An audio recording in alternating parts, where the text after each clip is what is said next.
short commercial break. So now I wanted to get into you getting out of the military. So one of the things about being a female veteran that is really specific to female veterans is being a single parent. And a lot of female veterans are single parents. So when you're transitioning from the military and you're getting out, you have a different experience than our male counterparts because you not just have to care for yourself, you're caring for a child or multiple children. And like, I think it's something that the system isn't set up for because it's set up for like families or it's set up for single men who aren't the main caregiver to their kids because so how did you find it with trying to get out and being a single mom? Because you didn't really use the VA until recently. Yeah, I mean, I wasn't entitled to it. Okay. Because again, I only got 10%. 10% from all that, guys. Because of the scar. Of the scar. Yeah. Not anything, organ failure, nothing. No, no, just the scar. Just the scar. Yep. Okay, so technically I was married when I got out of the service to the biological father of Andrea. But I mean, for all intents and purposes, you had the kid, like correct. I mean, I went to school. It was at the time when the Navy was like doing a big push for people to get out if you would go to college. Yeah. So that's what I did. Like I wasn't willing to deploy after what I had gone through with Andrea, so I opted not to reenlist. Yeah. And instead was like, well, if that's the case, like I'll get out early, I'll go to college. And we moved from Virginia to Florida. And I mean, just attempted to raise, my child with her father. Yeah. And it was physically, emotionally, mentally abusive. So after, I was able to make enough and I mean, really just kind of grow up. Yeah. A little bit. I ended up leaving Florida, moving to California, where I started with absolutely nothing. I had, eviction notices on my door because, I was struggling. Hey, trying to make it, I mean, not only that, but I mean, I tried to get help, with what happened to me with Andrea. And I was basically told, it's over now, right? So after that, I mean, I just kind of went through life thinking, that once again, this was something that I just needed to let go and move on. And that's what I did. But I mean, I never stopped struggling. I mean, well, because you can get PTSD from anything. And, when you're in the military, there's a lot of cases and a lot of people who get PTSD from things that aren't combat related, that are not even sexual assault related. Just there's other things happening that are very traumatic to people around. And you definitely had PTSD from that experience. And then the thought of having to like leave your kid for 9 months or 11 months to do a deployment again is obviously like unthinkable. You're not going to do it, and then because of that, you get out and now you're struggling with being evicted because you're like, you served your country, you're a veteran, you got out because they messed something up. And now you can't pay your rent, you're trying to pay your bills, you're trying to work and also trying to like keep it together. Like, yeah. I mean, I go through a lot of therapy right now. Like I'm in a pretty intensive DBT skills, group therapy. I have one-on-one with, a DBT specialist. Because I have never gotten help. Like I'm finally in a place where like I can slow down but now like all these things are now like, all right, it's time to deal with all of this now. And it's been it's been an uphill battle, just trying to get the help that I need from the Right. VA. So basically, my 2015 or 2013, I can't remember what year I put it in, but it's my denial for PTSD Right. help and disability through the VA because of what happened with Hmm. Andrea. And it's been like that since March, because the hospital only put it as an emergency birth. Right. So out of everything, that's all her record says Yeah. is So, emergency birth. yep. Up until I had a Not we almost claim. killed you for like a week. Yeah. And then And your unborn child. right. I actually got pneumonia and a staph infection Oh, while I was at the hospital. that's great. Yeah. But 10% 10%. for the You didn't scar. even get any, you didn't even get 10% for pneumonia. No. That Can you? well, I know staph stays in your body, so it's staph stays in your body, guys. So basically the VA is like, wait, what? Yeah. What did she say? What are you talking This is about? emergency birth, Yeah. not death Yeah. was on the table. So And the thing is, you're lucky that you're in a position to have Wi-Fi, have a computer, have a smartphone, be able to file an appeal, to be able to file a disability claim, to be able to get help and try to remedy this situation. Because there's a lot of people who are older than us, or maybe suffered from TBIs or cognitive issues, who don't have the capacity to even advocate for yourself. after everything that I'm learning to advocate for myself. I've learned to basically sit down, shut up, and smile since I was a little girl. Yeah. And for the first time in my life, I'm advocating for myself. I mean, with all the health stuff I've had going on, like I've had doctors ghost me completely Yeah. because they were like, we don't know what the fuck is going on. And it sounds crazy, but as like the health issues that we've been going through, we realized that they were very similar. That we had the same symptoms and everything, and kind of the shared experience of going to the doctor, being in excruciating pain, and then kind of being told, not that you're not in pain, but that we don't know what's wrong with you. So, like, you can go.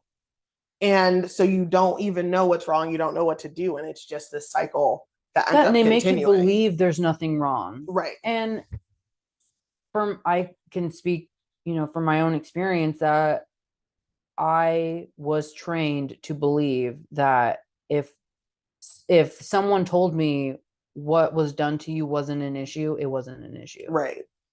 And that's what it was. And now, I'm going through extensive therapy, and now it's like, no, that was, you almost died. That's pretty fucking Yeah. scary. Right. Like, so I mean, I don't even, up until, kind of like the last year, like I haven't really known what it has felt not to constantly be in survival mode. Yeah. Like, to essentially being frozen in time. Mm-hmm. I mean, I don't even know how else to put it. Just, I regret that I waited so long. I regret that it took so long for me to reach out because, But you know, there should have been something in place. And one of the things I remember talking about when I was at that roundtable for the PACT Act was the help that you need when you're transitioning and being able to get out. And that a lot of it needs to just be set in motion, whether the veteran clicks a box or checks a box or says they want it or they need it or whatever. Certain things should just kind of be in place where people get it. And even people who aren't receiving services from the VA. Because if you're getting out and you're like, you are when you first get out and you have 10%, and it's like, okay, well, I can't go. You're paying for your medicine, you're paying for therapy. Like, if you go to the hospital, you're paying for all of these things. And so for myself, I'm 80% disabled, so I don't pay for any of those things. So, like, if I had surgery, if I've gone to the emergency room, those things are covered. My prescriptions are all covered. But if I wasn't, then I would come out of pocket with that. So I'm a lot of still people paying. wouldn't get help though. Like, how are you? Okay. I'm getting treated for PTSD for a service connected fucking trauma. Yeah. And I still pay out of pocket for the medications that I need Yeah. to overcome Yeah, to survive, to that. live. And I mean, and like, there's just something about having, I mean, I'm essentially waiting for the VA to validate me. Right. And you have to fight for something that should just be given to you, you know? Yeah. But I had no idea. I was sent out into the world after having Andrea, after getting out, This. just a lot. Good luck. Yeah. Yeah. Yeah. Contact us if you Right. need anything, but don't contact us And because we things won't need help to you. be in place better. And one of the reasons why I had a relatively good transition was because my mom was in the military and she was an officer. So before I got out, I filed for disability. I had my initial disability claims in already before I even got out, so that when I got out, my last paycheck the next month, I got my first disability paycheck. So I didn't have a gap and I didn't have an overlap. But like the only reason has nothing to do with my personal military service or like what I learned. The only reason is because I had somebody in my life who was able to say, hey, this is what you need to do, this, and that. And if I didn't have that, then, you know, you got out and don't even have your full service record for your thing. I was telling her about, I was at a command and I had a really great command. And I was able to print out my service record, my military, my medical one, and everything. And she was like, I didn't even know there was like a separate electronic copy. And I was like, that's not why don't you know that? You know, like why wasn't that told to people? Why isn't there anything? And you know, this is why veterans are committing suicide, and this is why veterans are dying, and this is why veterans are dying of health related causes, helplessness, you know, fucking defeat. You're going in and out of the VA and you're struggling to survive. You're not getting all your stuff covered. You have to pay for some of it. And at the end of the day, you're fighting for like your right to say like, hey, we're fucked up. You almost fucking killed me, dude. Like, yeah, and 10% for that. For the scar. Right. Yeah. Like, dude. We were talking about stuff that we had to do while we were in service and, you know, being exposed to asbestos, burn pits, being exposed to chemicals. That Abraham Lincoln, which is what we served on recently, had a huge JP5 spill in their potable water tank. So their water had JP5. And it should have been a bigger story, but there's people who were told it was fine, who drank it. So they had chemical burns inside of their bodies, down their throats and their stomachs. There's people who showered because all the water is pumping through the same system. So people showered, had rashes, chemical burns on their skin, and stuff like that. Like there's hazards that happen all the time. And I'm not saying that they're okay, but I think something you can do is like say, this hazard happened. So like if y'all were here, we're gonna make sure that all your shit is covered. But instead it's like, can you just move on? Yeah, right. Can you're fine. Okay. You look fine. Go stand your watch. Right. Yeah. And I mean, and how many times can you be told that what you're feeling isn't real before you're like, believe it? Yeah. Like, oh, this hurts or this doesn't feel good, but no one else is saying anything. Right. So I guess I'm the problem. And I think what is crazy is like, I was at the emergency room not that long ago, and they were asking me what my pain level was. And I have like a rating in my head, and I was telling her what my pain level, and she like didn't believe me because I was like crying or like whatever. And I said, there's something about being in the military, going through all the stuff, and also like you break us down to build us back up. You train us to be soldiers, sailors, airmen, Marines, and then you get mad because we're not crying in the ER. Like, what I look like a little bitch? I'm in pain. I'm telling you what my pain level is. And it's almost like they don't believe you. If you're not bleeding. And I feel like that's something very specific to veterans though. And I'm like, why isn't this being taught to them? Like, maybe they're not going to show pain the way somebody else is, or maybe they're used to pain, or maybe they're used to just being fucked over all the time. So, like, Yes. they're Yes. indifferent. So, like, no, lady, I'm sorry. I obviously came to the ER in an ambulance. So, obviously, I'm in a lot of pain. I'm telling you, and you don't believe me because I'm what? I'm not crying. Like, you need me to pass out. You need, like, Right. I know. Like if they can't, it's like if they can't physically see your ailments, right. they just don't exist. Yeah. And I mean, that Yeah. has prevented me from going to the emergency room so many times. And being a woman, and then being a woman of color, on top of that, people make a lot of assumptions about apparently your whole life, I So, mean, God forbid you just live. I'm just in pain. Can you just fucking right, yeah, focus on that? yeah. Yeah. So, what would you say? Would you give advice? Would you give yourself when you were getting ready to get out, as you look back on it now, I and would have now been that you're kind like, of going through the VA process oh now down the man, line? I would have been like, let's sit down and go through your medical record together and make sure that what happened to you in the hospital is actually there. Right. Like there were notes in Andrea's medical file that there was a needle that broke off inside of her and she had to be monitored for the needle. Oh, Oh yeah. Oh yeah. just the needle. And my flip-flop sized baby. I found that there were things because I printed off my electronic medical record. I printed it out. I had it in a binder. It's a little large, but one of my doctors was going through it, and there was stuff that was in the notes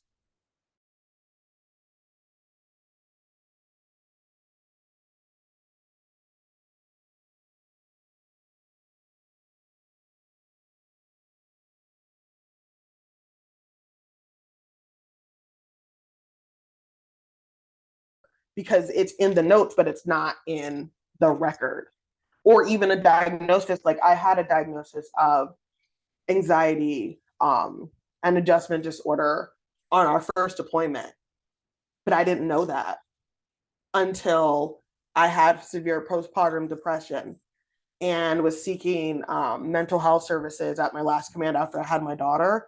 And then my therapist, who went through all of my things, said, "Oh, well, they diagnosed you with adjustment disorder and like anxiety and stuff in 2010, 2011, something like that." And I was like, "Oh." She's like, "Yeah, they had it written in your notes, but it was never written as a diagnosis." She's the one who even taught me that there was a difference.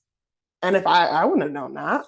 So I've even gone through my notes of my files to see what else is in there and what can be kind of like crossed over, because they won't diagnose you with certain things. Like, Dude, and that's I can't even tell you how many times PTSD has been written, guys. But if you don't have a diagnosis, it literally doesn't in count. my file.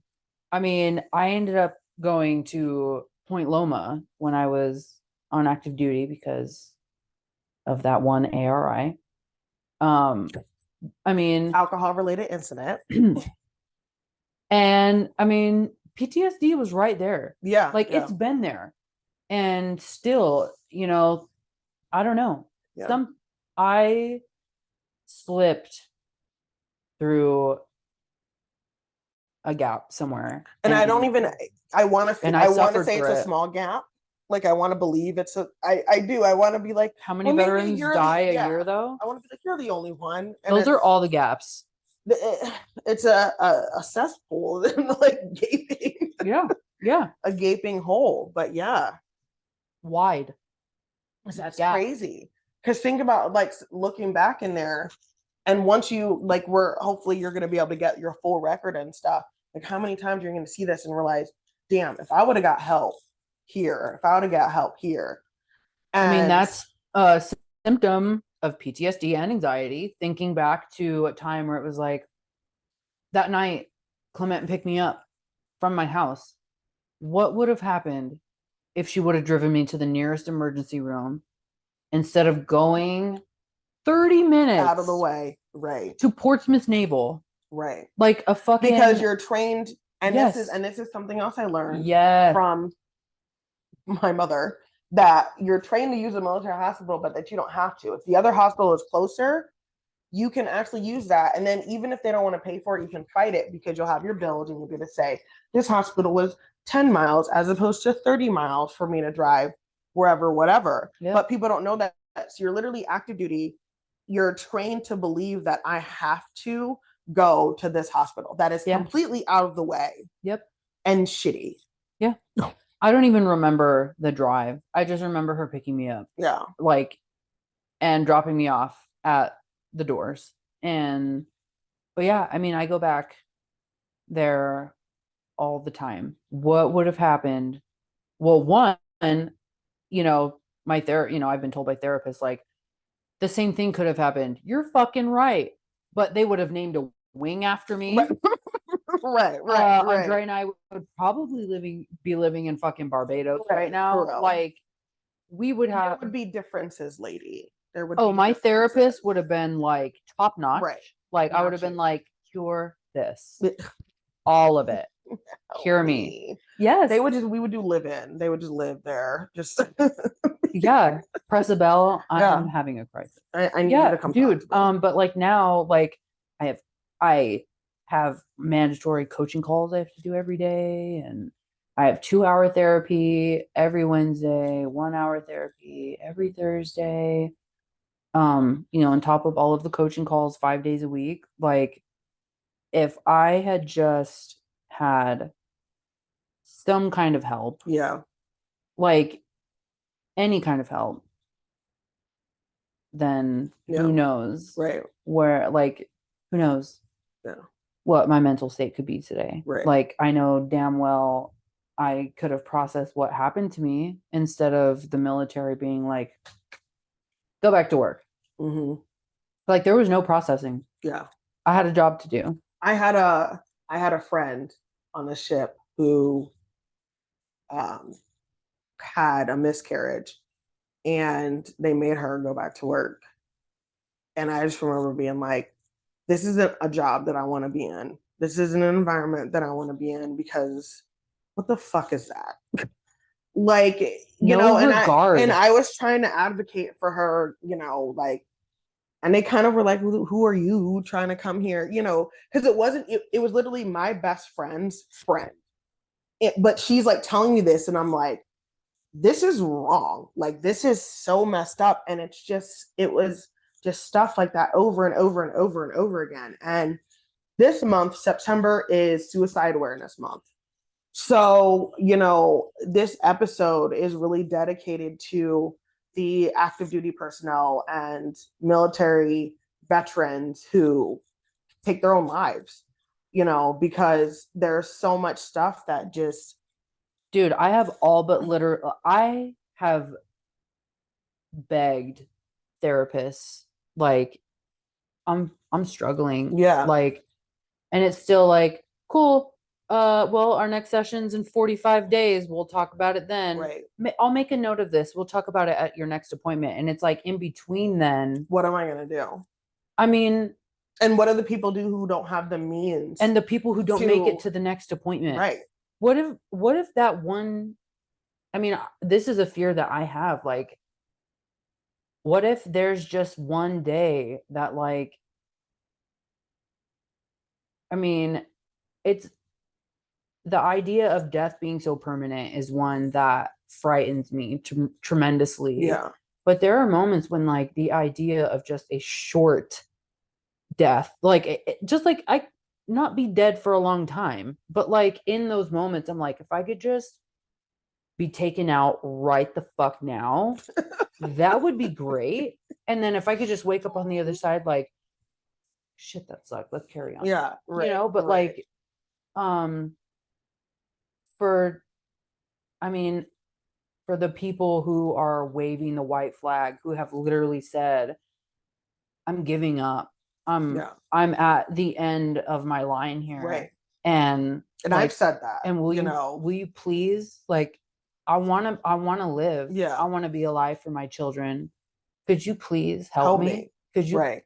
Could you just fucking alleviate whatever is like, And not make me fight to have to say, like, I have PTSD, I need help, I need like this, and this, or can we do this, and this? Instead of those, you're getting, well, you're not, we can't support you here. You can't see a therapist here because you don't qualify, because you don't have the benefits. Like, what is that? You're telling people that basically they can't get help. And then you look at how expensive everything is. And some people are in a place where they can afford to have a therapist, to have a coach, to be able to go. And when you really need help, you're going once a week or twice a week. And that, like, one of my friends pays a copay, and I think it's like $50 an appointment. So if you need help for real, like you're struggling, that's $100 a week. yeah. And My who's doing that? disability, my disability for what happened to Thank you me for your scar. was $267. Oh, That's what I got for disability for what that Naval hospital did to me. Up until this year, I now get like a little over $600 yeah. now, and that pays for prescriptions. I mean, for all of my other health issues that the Navy's Thank you, just, Navy. the military, the VA is just taking their sweet ass time Right. investigating. Um, and in the meantime, it's like, cool. So like any disability I would use, for myself Right. is Right. being used for all the things that They should I already should be paying entitled for. Yeah, to. you should be. But up until just recent, like, I remember you making a comment, like you go to the VA and they look at you like, oh, all of a sudden you have all these fucking issues and you want disability for it. And it's Right. like, well, you taught me to suck it the fuck up, but now my life is falling apart. Right. And now that I'm like, lying on the ground, literally lost, not knowing like where to go from here, I'm finally coming to you and you're like, I had somebody where have you put been in for though? PTSD, and they sent back and basically said, like, you got out in 2016. So why didn't you have PTSD then? Why all of a sudden do you now have PTSD in 2021? And I was like, but while we're surviving, you fucking think about, right. I never even knew you could appeal the VA. Yeah. I never knew that was a thing. Right.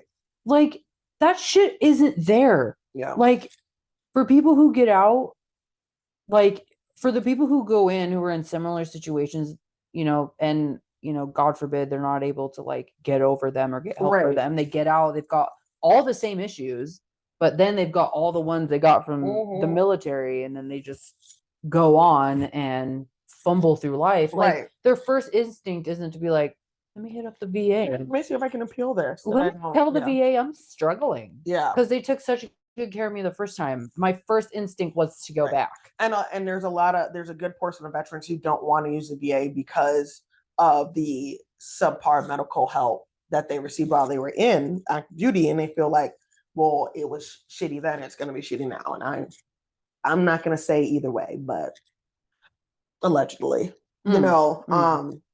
it knows different things. But I think on this month, and what I really want from this episode is for anybody who's still active duty, because I know I have some active duty listeners and people who are veterans now, seek help.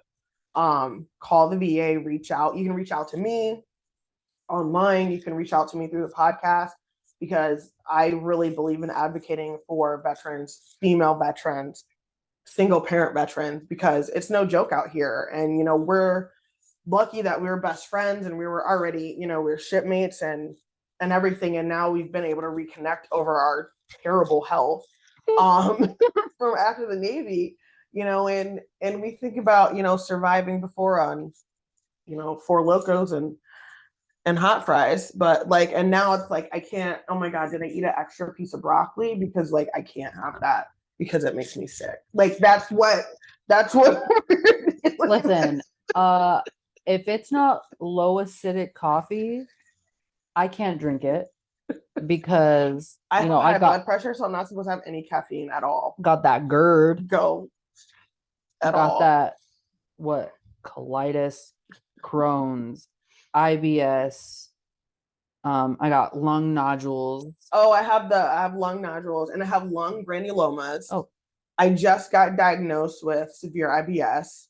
They said I might have early stage Crohn's, but they're not sure oh, if I do I got or that. not. You probably, based on our similar symptoms, I think I could I just had my confidently, gallbladder out I because could my gallbladder confidently failed. diagnose you. Yeah.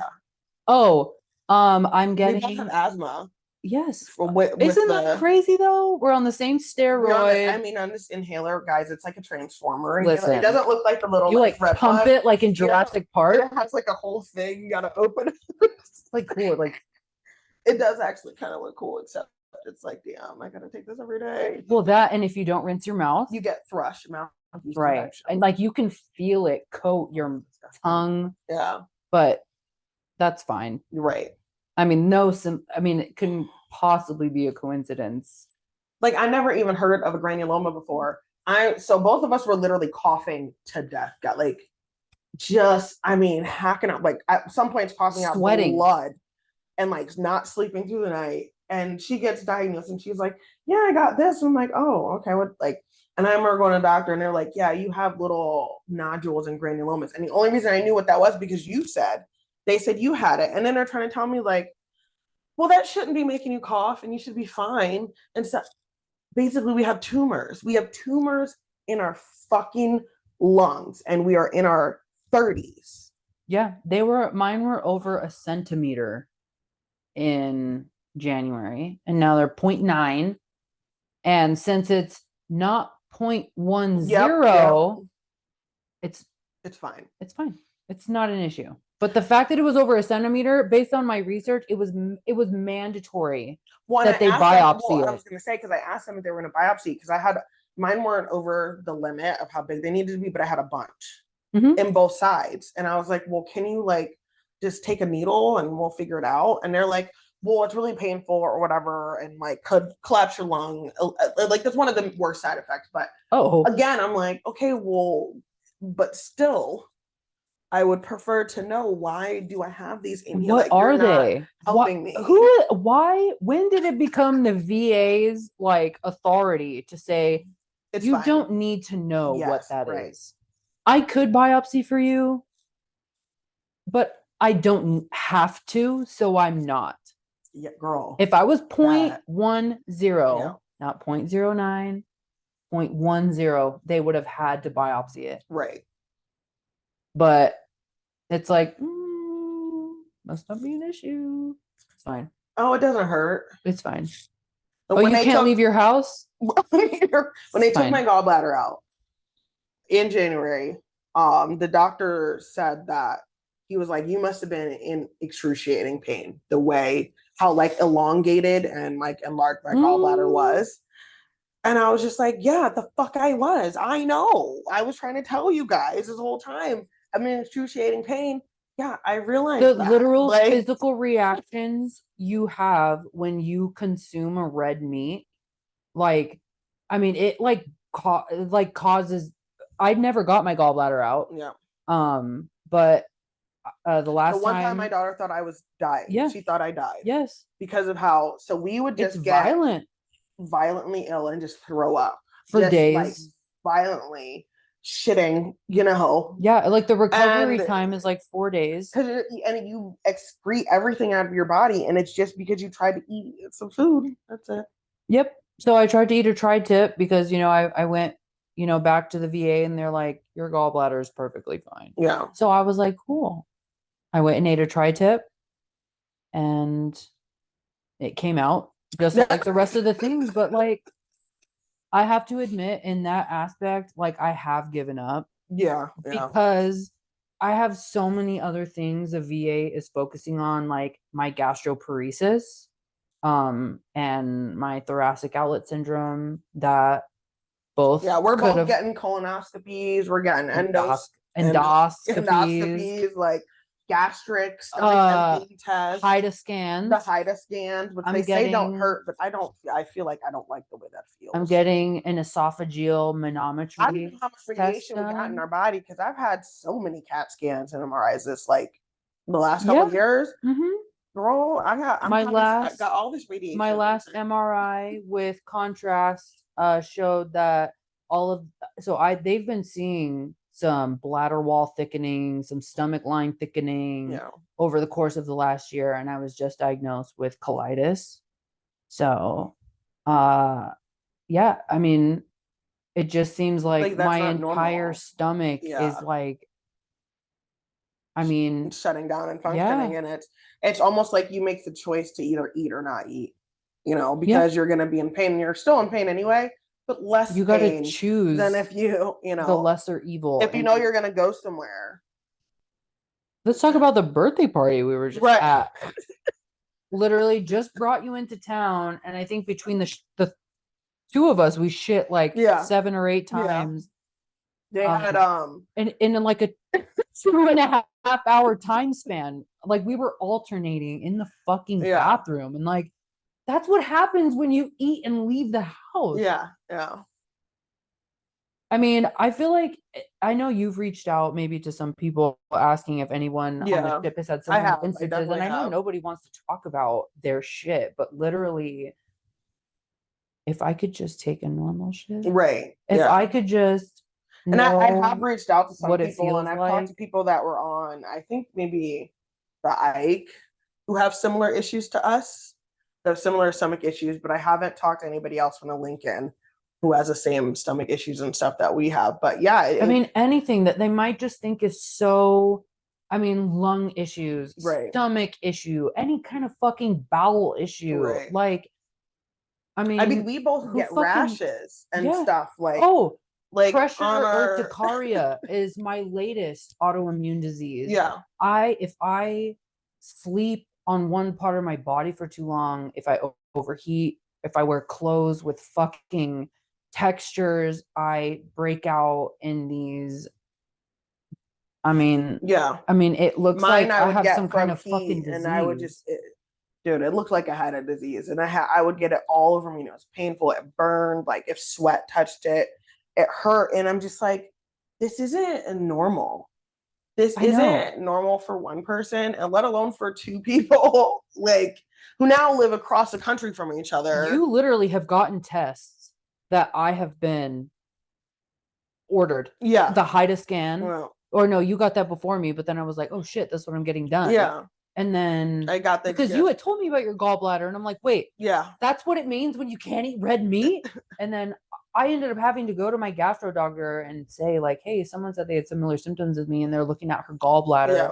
And then they started looking at my gallbladder, my pancreas, because my levels were off the charts. But then they couldn't, it's like they couldn't see any physical damage. Right. But the numbers were there. And that's been my main issue is like the well, I had to go data just back doesn't and look match. to see, because I got diagnosed with Little syndrome, and my potassium is like chronically kind of low. So it gets so low that I've passed out, or I can't really, like, I don't know what's going on, and I don't have any energy. I can't get out of bed. So I have to go get a potassium drip. And I was getting hernia surgery from my pregnancy and birth. And I couldn't, they kept finding that all the lab work I was getting up until the surgery, my potassium was so low. They're like, we can't put you under. We're actually not sure how you're like standing here having a conversation with us because it's so low. Like, you need to go lay down. So I actually was like in there for lab work to get my hernia surgery. Now I'm in the ER, getting a potassium drip, my blood pressure high, doing all this stuff. But it's like when I went back and looked through my labs, my potassium had been consistently low, not super low, but low enough that I was like, this was a trend. And that's what the anesthesiologist was, the one who even diagnosed me and figured it out, but I was like, oh, wow, this has kind of been like a little bit of an indicator this whole time and stuff. Like, I think yours was supposed to be like a 3.5 or something. That day when I was in there, mine was like a 2. I'm standing there like, are y'all done? And they're like, you're going, like, we got to get you a wheelchair. Can you come in? We're going to need you to sit down. Yeah. Okay, so my amylase, I've shown you this. My amylase and lipase have, like, my levels, I was constantly getting above high normals. but nobody was ever talking to me about them. Right. And they don't really like go over your labs with you. So Yes. you'll go to the emergency room Mm. and you'll get all these labs, like 8 vials. And then you'll wait for the results and they'll come back and they'll say, well, everything looks normal. Yeah. But like, what does that mean? They don't go step by step and tell you everything. So for me, nobody said like, hey, well, your potassium is looking a little whatever. Once it dropped so low that I needed to get IV bags, they finally were like, oh, it's low. But you know, certain things you go back and you're like, yeah, this is so but my shit had been consistently rising. Yeah. Yep. And I'm like, how can you not see that? Like, there's like, I'm not a doctor by any means, obviously, but it's like if numbers are consistently climbing and I'm consistently getting sicker, right. Maybe we could like here. Maybe we could like look at that. Yeah. Like, let's just, and then I went to a general surgeon at the VA for my gallbladder because my PCM was like the only way to alleviate the pain you're having. You have to take it out. Is to take it out. Yeah. So I showed up to that appointment and my doctor was like, I'm going to tell you the truth.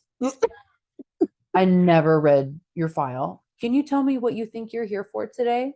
The day of the surgery. Yes, it was my consult for the surgery. And I said, well, I've been going through all of these things. And he's like, well, being that I haven't read your file, I can't confidently say like you need surgery. But whose fault is that? And I don't know if yours was like mine to where, okay, so they figured this out in, I'll say November. I'll give them late November ish that I needed surgery. I didn't get surgery until January 20 something. Thank God we started talking, because if it hadn't been for you, I would have never been like, hey, somebody said that they're literally having all the same symptoms and they're getting their gallbladder out. Like, could we look at that? And that's when they were like, oh yeah, we'll set you up a HIDA scan. They didn't have the prep they needed for my